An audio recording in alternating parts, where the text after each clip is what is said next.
हर सियासी पार्टी जो है वो अपने पार्टी मुफाद में सोचती है।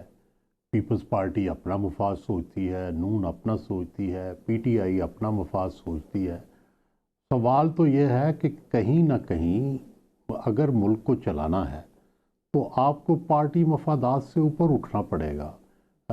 नून को भी ऊपर उठना पड़ेगा, तहरीक इंसाफ को भी ऊपर उठना पड़ेगा। मसलन पहले तो तहरीक इंसाफ को जो अपना मूड है मुहाज़राई का, वो ये समझना चाहिए कि पाकिस्तान जैसे कंट्री में जहाँ के हाइब्रिड निज़ाम है, जहाँ की एक आइडियल डेमोक्रेटिक सिस्टम नहीं है, वहाँ आप अदारों से लड़ के या एस्टेब्लिशमेंट से लड़ के हुकूमत नहीं ले सकते। बेनज़ीर भुट्टो ने भी 3 जो अहम तरीन वजारतें थीं वो इस्टेब्लिशमेंट के कहने पे साहबजादा यकूब को, गुलाम सरवर चीमा को और वी.ए. जाफरी को दी थी। और नवाज शरीफ जब 1990 में एस्टेब्लिशमेंट की मर्ज़ी से वज़ीर आज़म बने थे तो उस वक़्त उन 5 वजारतें जो अहम थीं वो उनकी मर्ज़ी के बग़ैर जो थी ग़ुलाम इसहाक़ खान और एस्टेब्लिशमेंट ने जो है वो वज़ीर मुकर्रर करवाए थे। तो माजी की मिसालों से हमेशा तजर्बा हासिल करना चाहिए। या तो देखें आप बगावत कर लें और कामयाब इनकलाब ले आते, वो तो हो नहीं सका। और उसकी वजह यह है कि भाई इतने लोग ही नहीं निकले और पाकिस्तान में कभी ऐसा निकलने का अभी दूर दूर तक चांस भी नहीं है। तो इसका मतलब है कि आपको जो हार्श रियलिटीज़ हैं आपको उनके साथ चलना पड़ेगा। जैसे बेनज़ीर भुट्टो, जिस तरह नवाज शरीफ, जिस तरह आसिफ जरदारी चले हैं कि उन्होंने इस्टेब्लिशमेंट को भी स्पेस दी और उन्होंने अपने लिए भी स्पेस हासिल करने की कोशिश की। कभी नाकाम हुए, कभी कामयाब हुए, बार बार निकलते रहे, बार बार आते रहे। तो पाकिस्तान में आप एक आइडियल स्पेस जो है वो तो हासिल नहीं कर सकते। और बदकिस्मती से जब इमरान खान खुद वज़ीर आज़म थे तो उन्होंने खुद डेमोक्रेटिक स्पेस जो थी वो बहुत एस्टेब्लिशमेंट को दे दी और आने वाले लोगों के लिए कोई स्पेस बची नहीं। हर सियासी पार्टी जो है वो अपने पार्टी मुफाद में सोचती है।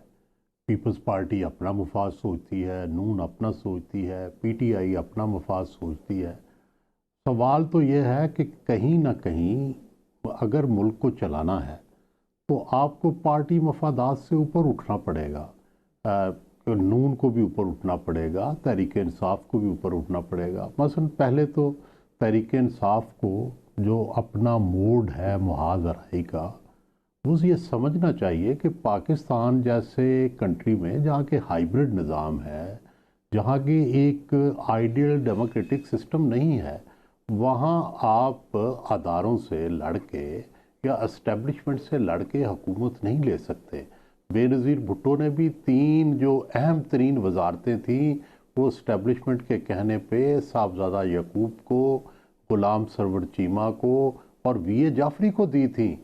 और नवाज शरीफ जब 1990 में एस्टेब्लिशमेंट की मर्ज़ी से वज़ीर आज़म बने थे तो उस वक़्त उन 5 वजारतें जो अहम थीं वो उनकी मर्ज़ी के बग़ैर जो थी ग़ुलाम इसहाक़ खान और एस्टेब्लिशमेंट ने जो है वो वज़ीर मुकर्रर करवाए थे। तो माजी की मिसालों से हमेशा तजर्बा हासिल करना चाहिए। या तो देखें आप बगावत कर लें और कामयाब इनकलाब ले आते, वो तो हो नहीं सका। और उसकी वजह यह है कि भाई इतने लोग ही नहीं निकले और पाकिस्तान में कभी ऐसा निकलने का अभी दूर दूर तक चांस भी नहीं है।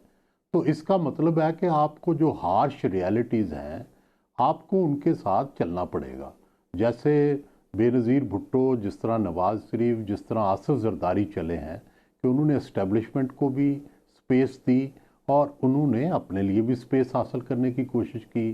कभी नाकाम हुए, कभी कामयाब हुए, बार बार निकलते रहे, बार बार आते रहे। तो पाकिस्तान में आप एक आइडियल स्पेस जो है वो तो हासिल नहीं कर सकते।